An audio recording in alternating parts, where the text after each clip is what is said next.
Missiles hit shipping this week at the strait that carries 20% of the world's oil. Your stocks went up. The Nasdaq rose 1.3%. Oil got cheaper. Everyone knows war crashes markets. 20 wars of data say everyone is wrong, except once. Chapter 1. This week, bombs up, oil down. American strikes hit Iran on Tuesday.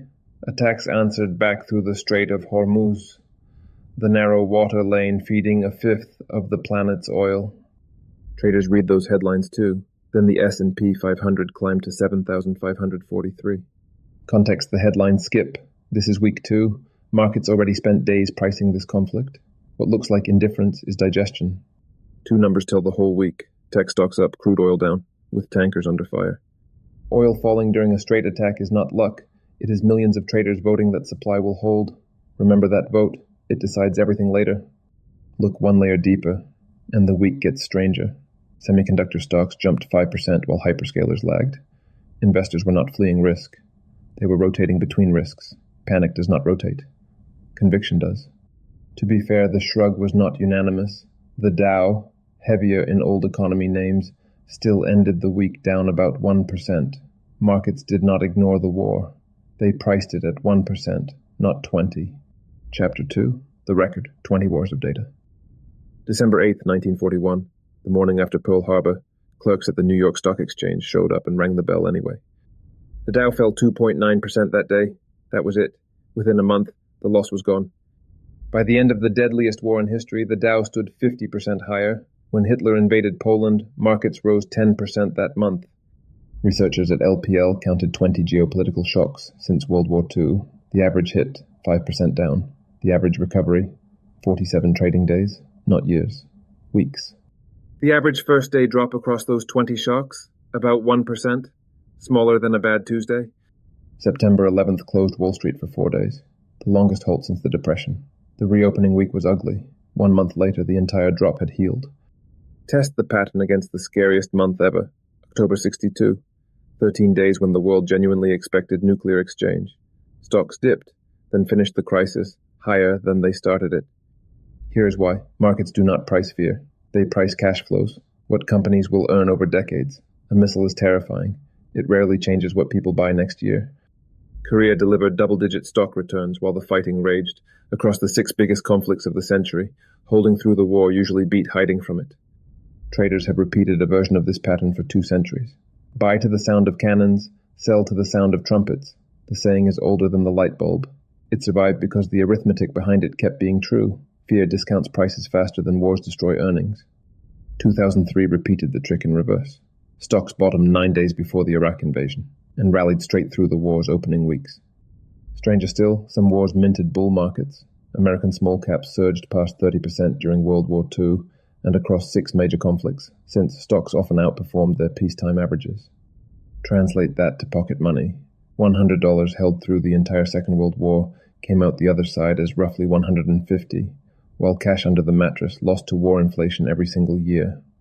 Notice the gap between those numbers in your feed. Outrage is the media's product. The scarier the clip, the longer you stay. Your portfolio never watches television. It only counts earnings. There is a harder truth underneath. By the time a headline reaches your phone, thousands of professionals have already traded it. Selling on news means selling after the price moved. Chapter 3. The exception. The one time war truly mattered. Think about what selling in a crisis actually is. Someone takes the other side of your trade. Someone calmer, with the same headlines and a longer clock. Crisis selling is a wealth transfer from the frightened to the patient.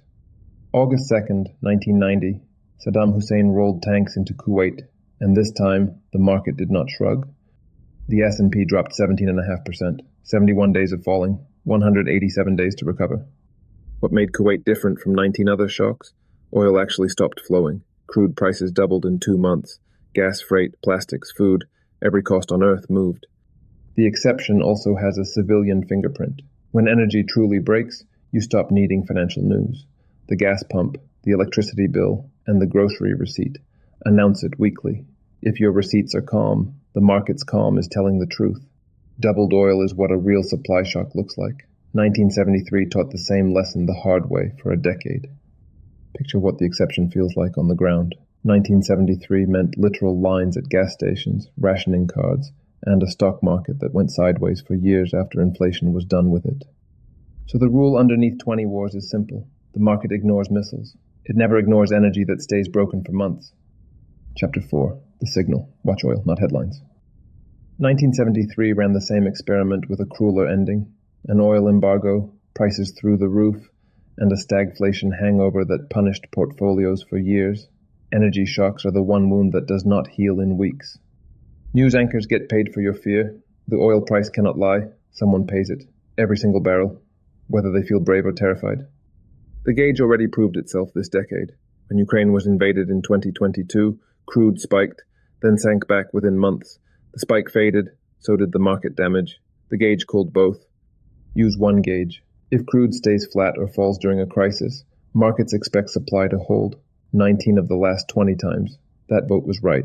If crude jumps 50% and stays there for weeks, pay attention. That is how the exception announces itself. Apply it to this week. Missiles at Hormuz, and crude fell. That was the verdict. Supply holds for now. The caveat matters. Votes can change.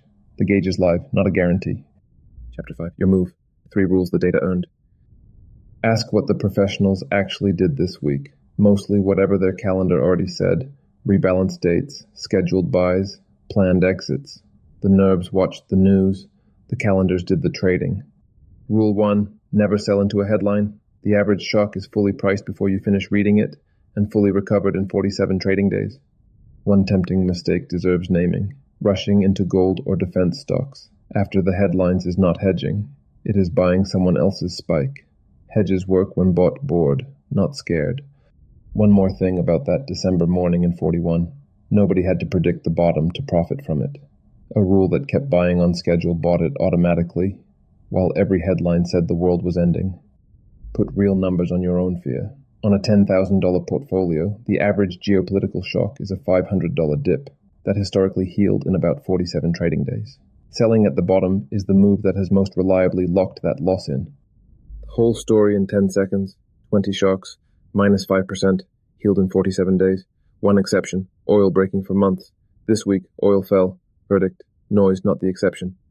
Rule 2, check the oil gauge, not the news cycle. Crude calm means noise. Crude doubled and staying doubled means the one exception might be back. Each rule earns its keep in dollars. The recovery after a shock is front-loaded. The strongest days cluster right after the bottom. Sell during the noise and you donate precisely those days to somebody calmer. Rule 3. Keep your automatic buying running. The investor who kept buying through December 1941 bought the century's biggest recovery on sale. Say the honest part plainly. None of this claims war is harmless. People lose far more than portfolios. It claims something narrower. For a diversified investor, panic has been the reliably expensive response, 19 times out of 20. If you want to know whether your own mix could take a 1990-style hit, the free money map at marketminute.us shows you in about a minute. Your email is the whole price. Checking the gauge is not homework. One glance at the crude price on Friday, 30 seconds, replaces a week of doom scrolling. Flat oil, closed case, doubled oil, open your playbook. Suppose the exception truly arrives one day. History says it announces itself over weeks. Oil climbing and staying, freight repricing, inflation prints turning. You will have time to act deliberately. Nobody needs to act tonight. Zoom all the way out once. The market survived 2 world wars, a nuclear standoff, and every oil panic since. The only thing that has to survive this week is your plan. The bombs were this week's story. The fee eating a quarter of your retirement is every week's story. That full breakdown is on screen now. See you there.